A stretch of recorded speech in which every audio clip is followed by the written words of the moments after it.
Class 9-এর ছাত্রছাত্রীরা, আজকের class হচ্ছে বায়ুর মণ্ডলীয় চাপ পরিমাপ করার জন্য আমরা যে ইনস্ট্রুমেন্ট ব্যবহার করে থাকি তার নাম হলো ব্যারোমিটার।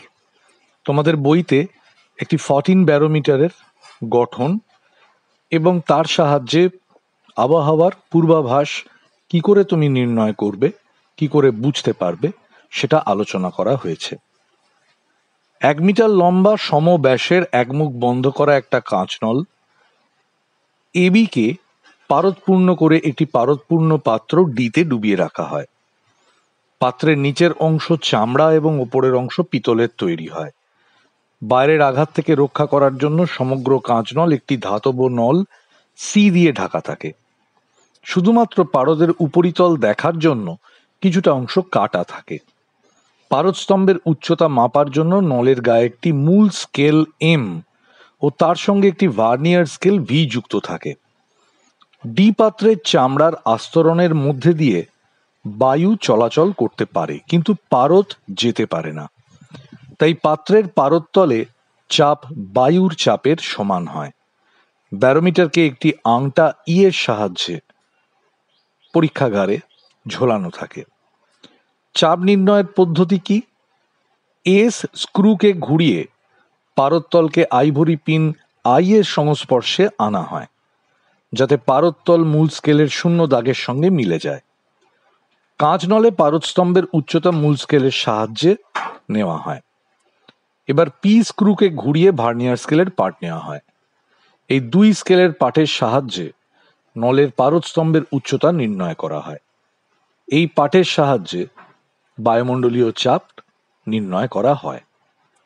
এবার ব্যারোমিটারের সাহায্যে আবহাওয়ার পূর্বাভাস আমরা কি করে জানতে পারি? তো তোমরা নিশ্চয়ই টিভিতে, রেডিওতে আবহাওয়ার পূর্বাভাস শুনেছ। আজকালকার দিনে মোবাইল বিভিন্ন অ্যাপে তোমরা আবহাওয়ার পূর্বাভাস জানতে পারছো। ব্যারোমিটারের পাঠ খুব ভালো করে লক্ষ্য করলে তুমি নিজে এই আবহাওয়ার পরিবর্তন সম্পর্কে আগাম জানতে পারবে। মনে করো কখনো তুমি দেখলে ব্যারোমিটারের পাঠ খুব ধীরে ধীরে কমছে। এখন তোমরা নিশ্চয়ই জানো, আমরা আগেও আলোচনা করেছি যে জলীয় বাষ্প সাধারণ বাষ্পের তুলনায় হালকা। জলীয় বাষ্প শুষ্ক বায়ুর তুলনায় হালকা। তাই বায়ুতে জলীয় বাষ্পের পরিমাণ বৃদ্ধি পেলে ওই স্থানে বায়ুর ঘনত্ব কমতে থাকবে এবং তার ফলে ব্যারোমিটারের পাঠও ধীরে ধীরে কমতে থাকবে। সুতরাং তুমি এর থেকে বলতে পারো যে যদি ব্যারোমিটারের পাঠের মান ধীরে ধীরে কমে তাহলে বৃষ্টিপাতের সম্ভাবনা রয়েছে। আবার কখনো তুমি দেখলে যে ব্যারোমিটারের পাঠ খুব দ্রুত হঠাৎ কমে গেছে, তখন তুমি বুঝবে যে ওই স্থানে একটি নিম্নচাপের সৃষ্টি হয়েছে। সুতরাং ঝড় বা ঘূর্ণাবর্ত সৃষ্টি হতে পারে। এছাড়াও তোমাদের বইতে যে কথাগুলো বলা নেই সেই রকম কথা আমি একটু আলোচনা করতে চাই। যেমন ব্যারোমিটারের পাঠ কমে গেলে তুমি ঝড়, বৃষ্টি ইত্যাদির আগাম পূর্বাভাস জানতে পারছো, ঠিক একইভাবে যদি ব্যারোমিটারের পাঠ বাড়ে তাহলে সেক্ষেত্রে শুষ্ক বায়ুর পরিমাণ বাড়ছে তোমার চারপাশে, এটা বুঝতে হবে। এই শুষ্ক বায়ুর পরিমাণ কখন বাড়ে? যখন শীতকাল উপস্থিত হয়।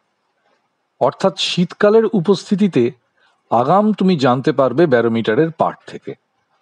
এছাড়াও উচ্চতার পরিমাপ করার ক্ষেত্রেও ব্যারোমিটারের পাঠ ভীষণভাবে সাহায্য করে। আমরা জানি যত উপরে তুমি যাবে তত বায়ুমণ্ডলীয় চাপ কমবে, এবং যত বায়ুমণ্ডলীয় চাপ কমবে তুমি যদি সেই স্থানে ব্যারোমিটারকে নিয়ে যাও তাহলে ব্যারোমিটারের যে রিডিং, যে পাঠ, সেটাও কমবে। পাহাড়ের উচ্চতা নির্ণয় করার ক্ষেত্রেও কিন্তু ব্যারোমিটার ভীষণভাবে এইভাবে সাহায্য করে। কতটা উচ্চতায় তুমি উঠেছ তা ব্যারোমিটারের মাধ্যমে এইভাবে তার রিডিং দেখে তুমি নির্ণয় করতে পারো। এর একটা মোটা দাগের হিসেব আছে।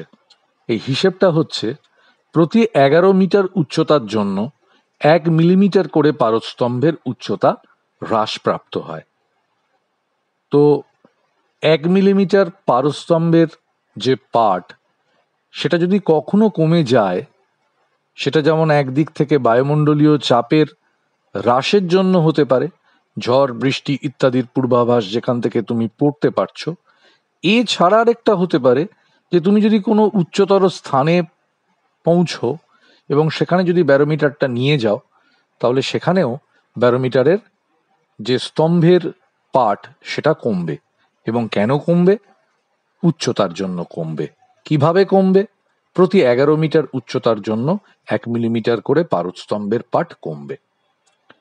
এই বায়ুমণ্ডলীয় চাপকে কাজে লাগিয়ে একেবারে বিনা ইলেকট্রিসিটিতে, কোনো পাম্প না ব্যবহার করে, আমরা সাইফন নামক একটি ব্যবস্থা সাহায্য নিতে পারি। এই সাইফনের সাহায্যে আমরা একটি পাত্র থেকে তরল পদার্থ আরেকটি পাত্রে স্থানান্তরিত করতে পারি কোনো রকম পাম্পের সাহায্য ছাড়া। যে পাত্র থেকে তুমি তরল পদার্থটিকে স্থানান্তরিত করবে অন্য পাত্রে, সেই পাত্রটিকে তোমাকে রাখতে হবে একটু উঁচু স্থানে, এবং যে পাত্রে স্থানান্তরিত করবে সেই পাত্রটা থাকবে তার থেকে একটু নিচু স্থানে। একটি পাইপের মাধ্যমে ওই উঁচু স্থানে রাখা পাত্রটির ভেতর থেকে পাইপের মাধ্যমে তরল পদার্থ, সেটা জল হতে পারে বা অন্য কোনো প্রবাহী হতে পারে, তা নিচের পাত্রে চলে আসবে। এবং এই যে ব্যবস্থাটি, এই ব্যবস্থাটির মাধ্যমে পেট্রোল ট্যাঙ্ক থেকে পেট্রোল বা অন্য কোনো তরল পদার্থ থেকে ছোট পাত্রের মধ্যে তরল স্থানান্তরিত করা হয়। কিন্তু এই সাইফন যে ব্যবস্থা, এই ব্যবস্থাটাই কিভাবে কাজ করে? সাইফনের মাধ্যমে বায়ুমণ্ডলের চাপকে কাজে লাগিয়ে আমরা কিভাবে এই প্রক্রিয়াটি সম্পন্ন করতে পারি? সুতরাং সাইফন হলো এমন একটা ব্যবস্থা যার সাহায্যে বায়ুমণ্ডলের চাপকে কাজে লাগিয়ে কোনো প্রকার নাড়াচাড়া না করে কোনো পাত্র থেকে তরলকে অপেক্ষাকৃত নিচু স্থানে স্থানান্তরিত করা যায়। চিত্রে যেরমভাবে তোমরা দেখতে পাচ্ছ, সাইফন বলতে বোঝায় একটা উল্টোনো দুমুখ খোলা অসম বাহু বিশিষ্ট একটি ইউ নল, যা কাঁচ, রবার, প্লাস্টিক ইত্যাদির তৈরি হতে পারে। যে পাত্রে, এখানে যেরকম এ পাত্রে রাখা তরলকে তুমি স্থানান্তরিত করতে চাও অপেক্ষাকৃত উঁচু স্থানে যেটা রয়েছে, এবং যে পাত্র রয়েছে ছবিতে দেখানো বি পাত্র, সেই পাত্রে তুমি তরলটাকে স্থানান্তরিত করতে চাও যেটা অপেক্ষাকৃত নিচু স্থানে অবস্থান করছে। যে তরলকে স্থানান্তরিত করতে হবে সেই তরল নলটাকে পূর্ণ করে দুমুখ আঙুল দিয়ে চেপে ডি নলের ছোট বাহুকে উঁচু স্থানে রাখা তরলপূর্ণ পাত্রের তরলের মধ্যে, এবং বড় বাহুকে যে পাত্রে তরলকে স্থানান্তরিত করতে হবে সেই পাত্রে রাখা হলে দেখা যাবে যে তরল পদার্থ বা তরলটি প্রবাহিত হতে শুরু করেছে। এখানে আমরা দেখতে পাচ্ছি সি এবং ডি দুটি বিন্দু রয়েছে। বায়ুমণ্ডলীয় চাপ আমি ধরে নিলাম পি। এ পাত্রের তরল তল থেকে সি বিন্দুর উচ্চতা আমি মনে করলাম H1।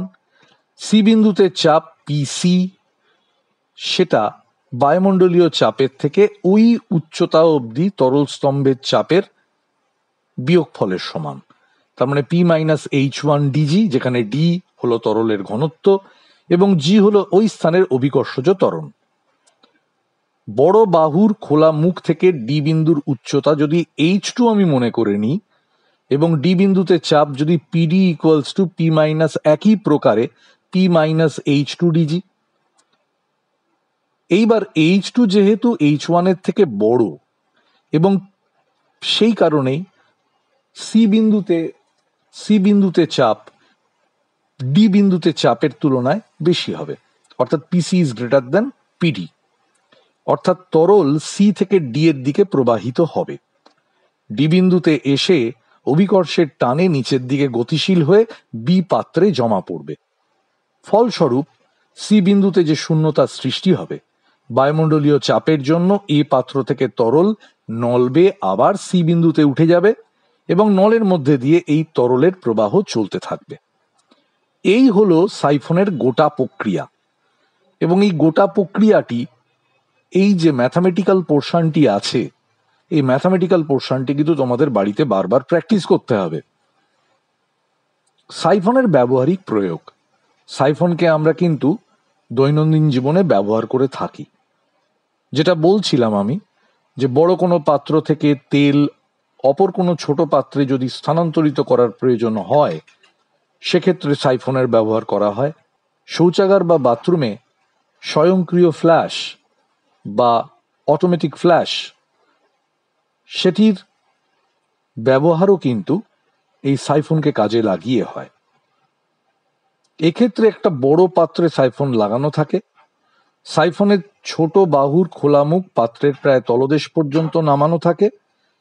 পাত্রের বাইরে থেকে জল ভর্তি করার ব্যবস্থা থাকে এবং জলতল সাইফনের আনুভূমিক তল পর্যন্ত এলে সাইফনের ক্রিয়া শুরু হয়। এক্ষেত্রে একটি অবশ্যই তোমাদের জানানোর দরকার যে সাইফনের ক্ষেত্রে যে দুটি বাহুর উল্লেখ করা হয়েছে, তাতে একটি বাহু বড় আর একটি বাহু ছোট।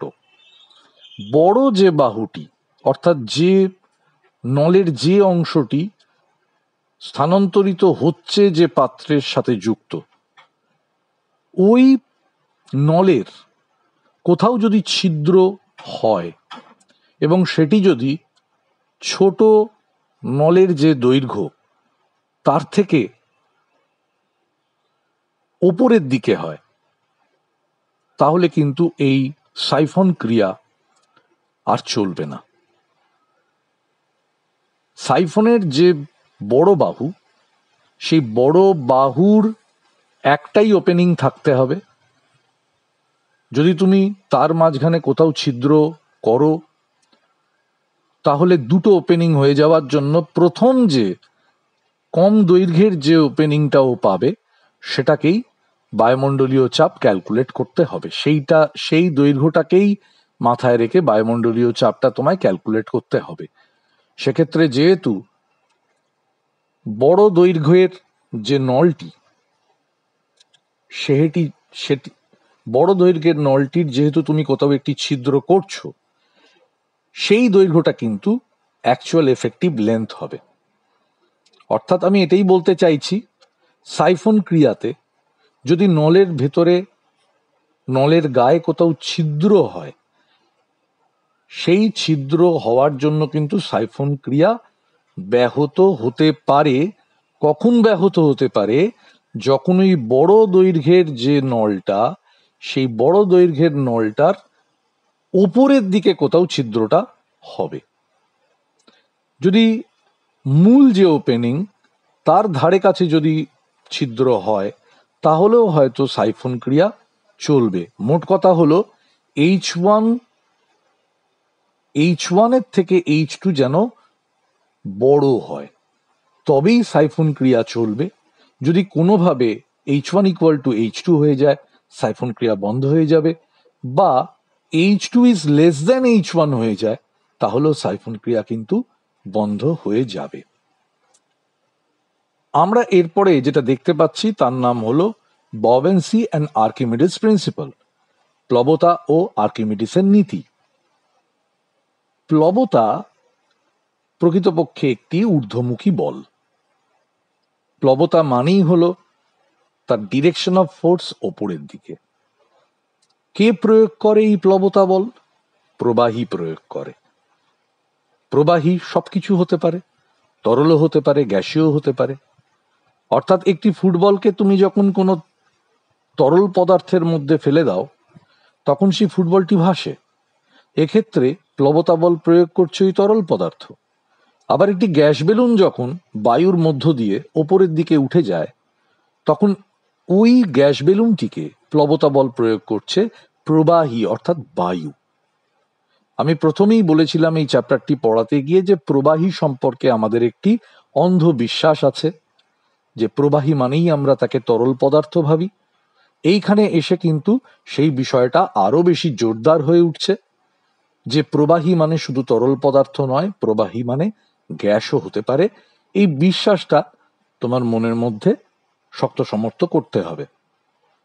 যখনই কোন একটি পদার্থকে কোনো তরল পদার্থ বা গ্যাসীয় পদার্থ, এক কথায় বলতে গেলে প্রবাহীর মধ্যে আমরা ফেলে দিই, তখন সেই পদার্থটি, সেই বস্তুটি, পদার্থ বলাটা ভুল, বস্তু, সেই বস্তুটি তিন রকম সিচুয়েশন হতে পারে। হয় সে ওই প্রবাহীর মধ্যে ডুবে যাবে, যাকে সম্পূর্ণ নিমজ্জিত বলা হয়, অথবা ওই প্রবাহীর ওপরে ভাসবে, ওপরে মানে শূন্যে নয়, প্রবাহীর সাথে টাচ হয়ে ভাসবে, এটাকে বলা হয় ভাসন, অথবা ওই প্রবাহীর মধ্যে কোনো নির্দিষ্ট গভীরতায় সে ডুবে থাকবে, ঠিক কথাই, কিন্তু ওর থেকে বেশি আর ডুববে না। এইরকম সিচুয়েশনকে বলা হয় নিমজ্জিত অবস্থায় ভেসে থাকা। যে প্রক্রিয়াটা সাবমেরিন জাহাজ এবং মাছেরা তাদের জন্মগত স্কিল বা দক্ষতায় অর্জন করে। মাছ জলের যে কোনো গভীরতায় সাঁতার কাটতে পারে, ভেসে থাকতে পারে। সাবমেরিন জাহাজ জলের যে কোনো গভীরতায় থাকতে পারে। অর্থাৎ প্লবতা বলকে কন্ট্রোল করা যায়। এবং প্লবতা বলকে কন্ট্রোল কিভাবে করা যায়? আয়তনকে বাড়িয়ে কমিয়ে। প্লবতা বল কি করে সৃষ্টি হয় এ সম্পর্কে আমরা পরবর্তী ক্লাসে বিশদ আলোচনা করব। আপাতত প্লবতা বল একটি ঊর্ধ্বমুখী বল এবং যে কোনো প্রবাহী বা বলা চলে স্থির প্রবাহী এই প্লবতা বল প্রদান করে তাতে নিমজ্জিত কোনো বস্তুকে। অবশ্যই বস্তুটি ওই প্রবাহীতে দ্রবীভূত হওয়া চলবে না, অর্থাৎ গুলে গেলে ওটা অন্য সাবজেক্ট হয়ে যাবে। এই ছিল আজকে আমাদের বিষয়বস্তু। এর পরের দিন আমরা প্লবতা বল কি করে সৃষ্টি হচ্ছে এবং এর গাণিতিক ব্যাখ্যা সবিস্তারে আলোচনা করব। ততক্ষণ পর্যন্ত তোমরা ভালো থাকো, সুস্থ থাকো।